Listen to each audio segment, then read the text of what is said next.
Economist.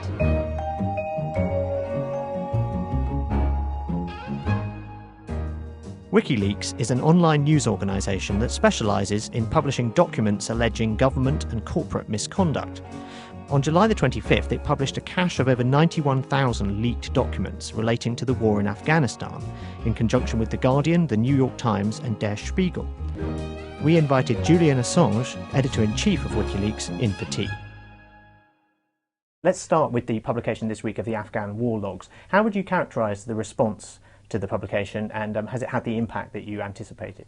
We can look at two kinds of response. We can look at the media response and then the response by governments and other people.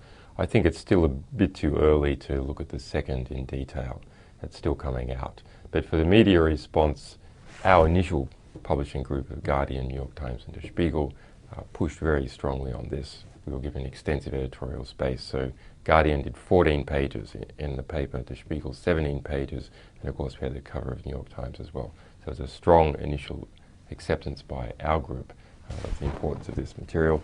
Subsequently, looking at Google News today, I see there are over 6,000 stories on this topic. But you weren't just hoping to make a big splash and lots of articles on Google News. You want to presumably affect some sort of political change. So one of the responses has been from the White House that this is a threat to security, and then other analysts are saying that actually there's nothing that new here, and that if you've been following this at all, that you won't be surprised by this. There's just a lot more detail. What do you think about that?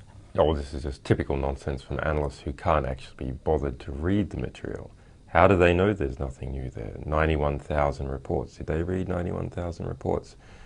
Even our journalistic team only read in detail around 2,000 reports, and the stories that you're seeing come from that. We just see the Canadian press today is talking about 4 of their soldiers who were killed in Operation Reducer in August 2006. In fact, not being killed by the Taliban, but by being killed by a US bomb. That is just something that has come out of this material. That is not something that our journalistic team was aware of. So those sort of revelations are going to continue. I understand that when you first launched WikiLeaks, or when it first began, that the idea was that you'd put stuff out there and it would be raw material for people to comment on, and bloggers would seize upon it because they didn't have their own people on the ground in Afghanistan or Baghdad, but that didn't work, and that you've had to do this other thing instead of taking your material and releasing it to mainstream media organisations. This is probably the clearest example of that. So we still need people to go through it and do the sifting and make a story out of this. You can't just do dumping of data online. That's right. I mean, that has been our experience. We see actually that the professional press has a nose for what a story will be. The general public becomes involved once there is a story, once that is an issue of the day, and then can come forward and help mine the material. But they're not incentivized to do that until they see what the story is. And our goal is, of course, not to just have people reading documents. Our goal is to achieve political reforms through the release of suppressed information. And we make a promise to the sources who come to us. Firstly, we'll protect them through legal, political and technical means. Secondly, we will try and get the greatest possible impact for the material. Now, you talk about your goal being political reform. Critics say that releasing this sort of information helps the Taliban, that the mullahs are the winners here, and Which so critics? Forth. This is a criticism of what you're doing online. Columnists are saying this, some journalists are saying this. All right, so you have to be careful, because are we talking about Nobel Prize winners, or are we talking about right-wing bloggers? Well, whoever they are, they do raise a question, which is, what is your agenda? I mean, do you think all leaks are good? Is there anything you wouldn't leak? We have a consistent policy. We will accept material that is suppressed, has not been reported before, and is of diplomatic, political, historical or ethical significance, and was not self-authored. Provided it meets that criteria, it will then go through a harm minimization process to make sure that the outcome of it is not to cause harm, but is in fact likely to cause a good effect. Once that is done, we publish the entire material.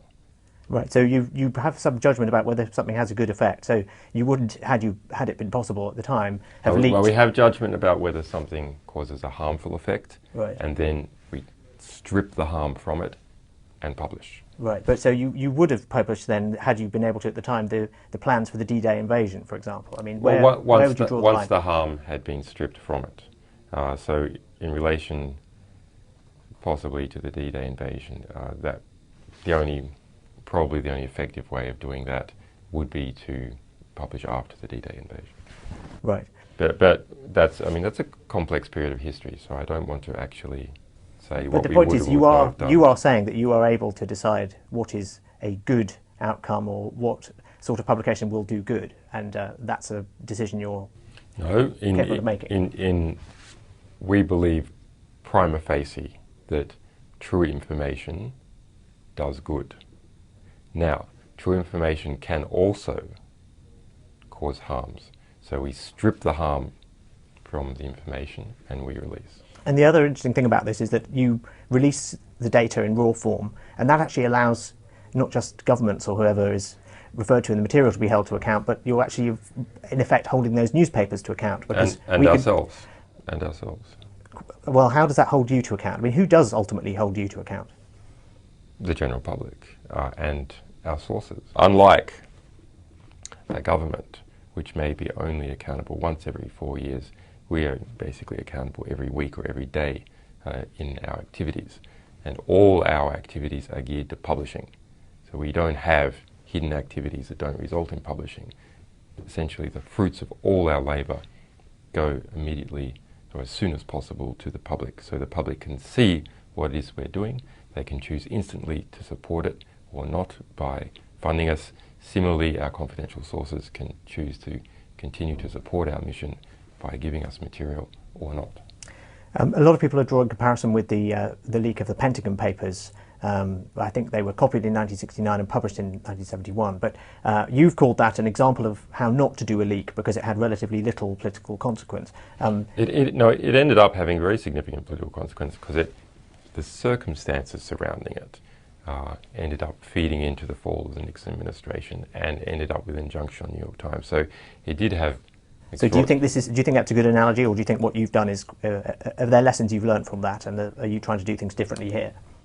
Well, justice delayed is justice denied. Publication delayed, where it affects justice, is also justice denied. So getting leaked materials that reveal abuses out to the public quickly is very important, because if there's a delay, then that period of delay it means that any reform is not going to happen and what's the definition of justice in this case? Well, we don't need to go to abstract philosophy. Well, it's the common human definition of justice. But you've specifically made the allegation that this provides evidence of thousands of war crimes, and war crime is a very well-defined thing. There has to be intent and so forth. Killing, unintentional killing. That's not what I said. Okay. What I said is it appears to provide evidence or give suspicious grounds for. Well, certainly thousands of civilian deaths, but that's not necessarily the same thing. And so thousands of war crimes, thousands of civilian deaths that need to be investigated. It's up to a court to decide in the end, but where the evidence is very clear, we can be comfortable about using language like this. So, there was a Polish My Lai in that material where Polish troops were hit by an IED, and the next day they went to the town that they believe had somehow supported this, and they shelled the town. Now, that was then investigated by the Polish government to their credit, and those people were prosecuted. For some media economic reason, we haven't really heard about that in the English language. But there's many events like that. In the Polish case, we can see a clear outcome. But there's others that are highly suggestive of war crimes being committed. And so ultimately then, you would like, looking back at this, you'd like this to be seen as a turning point in the attitudes towards the war?